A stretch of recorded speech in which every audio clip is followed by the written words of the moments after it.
What Satan does in the first 10 minutes after you wake up. It was 6:11 in the morning. Daniel had not even fully opened his eyes when his phone buzzed. One message from his boss. 4 short lines. Something about his report not being good enough. Something about needing to talk before the 9 o'clock meeting. He read it once, then again, slower, hoping he had missed something kind, hidden in the words. There was nothing kind in it. By the time his feet touched the floor, his heart was already racing. He had not prayed. He had not even opened his eyes fully in the light of his own room. But his mind was already in that meeting, 3 hours early, already arguing, already losing. 10 minutes. That is all it took for Daniel's whole day to be decided not by God and not even by Daniel, but by 4 lines on a screen. We will come back to Daniel, but first, I want to show you what really happened in those 10 minutes, because once you see it, you will notice it in your own mornings too. Welcome to the First Voice. The first minutes of your day are not empty space. They are not neutral. They are contested ground. And there is an enemy who understands the value of that ground far better than most of us do. The strategy nobody talks about. Satan does not need your whole day. He does not need you to fall apart by noon. All he needs is the first few minutes, because whoever speaks to you first shapes the way you see everything else. Think of it like putting on tinted glasses the moment you wake up. You do not take them off for the rest of the day. A normal morning looks darker than it is. A small problem feels like a crisis. A simple comment feels like an attack, not because the day changed, because the lens never came off. That is what happens when the first voice you hear each morning is not God's. The enemy does not need dramatic temptation this early. He does not need you to sin before your feet hit the floor. He only needs access, and he gets access the simple way by making sure something else speaks to you before God does. It might be a stressful message like Daniel's. It might be worry about something that has not even happened yet. It might be scrolling through other people's happy photos and quietly feeling like your life falls short. None of this looks like spiritual warfare. That is exactly the point. The enemy does not need to look dangerous. He only needs to be first. Even in the Garden of Eden, the attack on Eve did not start with a direct lie about God. It started with a small question that shaped how she saw everything after it. Did God really say? One question asked at the right moment changed everything. That is still the same tactic used on us every morning. The enemy is not trying to make you give up your faith before breakfast. He is trying to shape your whole day before you bring it to God. Whoever gets there first sets the frame, and everything else gets built on top of that frame, true or not. This is why Jesus in Mark chapter 1 rose up a great while before day and went to a quiet place to pray. Jesus had nothing to fear, yet he still guarded that first hour. If he guarded it, how much more do we need to guard ours?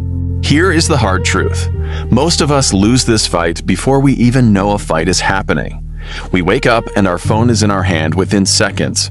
We are not praying. We are just absorbing a message, a headline, a worry. By the time we finally do pray, we are already carrying everything we picked up in those first few minutes.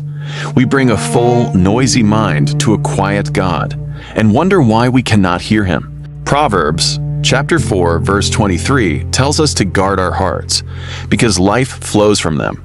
Return to Daniel. By 6:20, Daniel was in the shower, but his mind was not.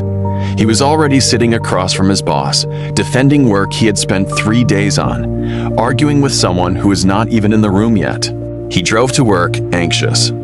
He walked into that 9 o'clock meeting already defeated before a single word was said. And when the meeting actually happened, it was nothing like what he had built in his head. His boss simply wanted 2 extra numbers added to the report. That was it. 5 minutes. A small fix. But Daniel spent the rest of that day feeling wiped out. Not because of what actually happened, because of what he had already lived through in his own mind before it happened. The enemy did not need a real crisis. He only needed those first 10 minutes unguarded, and Daniel did the rest of the damage to himself. This is why the first 10 minutes matter so much. It is rarely about what actually happens in your day. It is about what you already decided the day means before the day even had a chance to speak for itself. This is not about Daniel being weak. It is about access. He simply never learned to guard that early window the way Jesus modeled for us. Why this window matters so much. In the first few minutes after waking, your mind has no defenses up yet.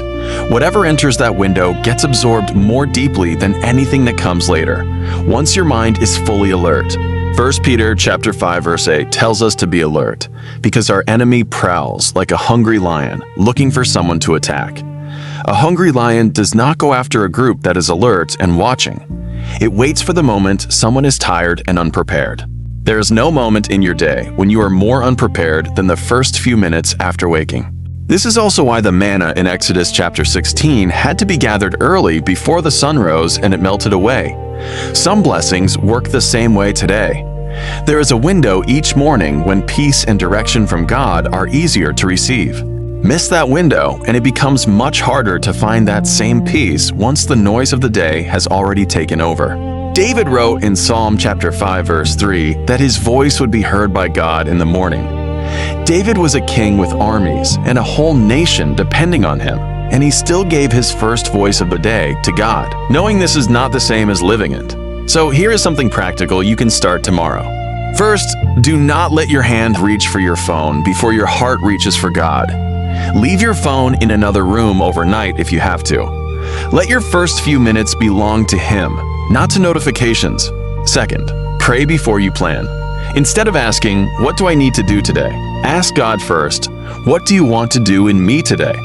Even one simple sentence like, "God, before anything else speaks to me, I want to hear from you," starts closing the door the enemy has been walking through. Third, read one verse, not 5 chapters. Let it be the first words your mind takes in each day. Ask, "God, what are you saying to me through this?" Let Him speak before you speak. Fourth, if something stressful is already waiting for you, name it before you react to it. Say quietly, "This tried to be the first voice today. It will not be."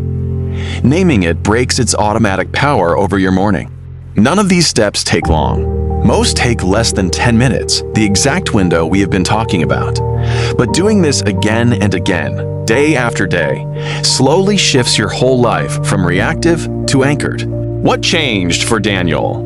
A few weeks after that stressful morning, Daniel started leaving his phone in the kitchen overnight. Nothing dramatic, he simply wanted to stop reaching for it first. But something happened because of that small change. Without his phone nearby, Daniel found himself lying still for a few minutes after waking. And in that stillness, he started praying, almost by accident. Just a simple, "God, before anything else gets to me today, I want to hear from you." He still had hard mornings. He still got stressful messages. The difference was that Daniel was no longer building the emotional weight of his whole day around them before they even happened. Months later, he told a friend it felt like he used to wake up already several steps behind, already reacting to a day that had not even started. Now, he felt like he was walking into his mornings instead of being dragged into them. Nothing about his job got easier. What changed was who got to speak to him first. The warning inside this message: this is not about earning God's love by waking up early. His love for you is already complete, already secure. Whether your morning goes well or falls apart, this is not about guilt. It is about awareness, noticing a pattern that has been quietly shaping your days so you can take that ground back. The distance you sometimes feel from God may not be about distance at all. It may simply be about access. And access starts with who you let speak to you first. Bringing it together. So here is what I am asking you to do tomorrow morning. Before you reach for your phone, before a message or a worry becomes the first voice of your day, pause. Give God the first few minutes. Not a whole hour if that feels far off right now. Just the first few minutes. Watch what begins to shift, not overnight, but over time, the way real change always happens. This was never really about a phone or a stressful message. It was always about one simple question. Whose voice gets to shape your life first? If this word met you where you are today, do 3 things before you close this video. First, comment below with the words, "First Voice," so I know it reached you. Second, subscribe to The First Voice so you do not miss the next message. Third, share this with one person who needs to hear it today, because someone in your life is waking up tomorrow, and something is already waiting to speak to them first. God is not asking for a perfect morning routine. He is asking for the first few minutes. Guard them, give them to Him, and watch what He does with the rest of your day.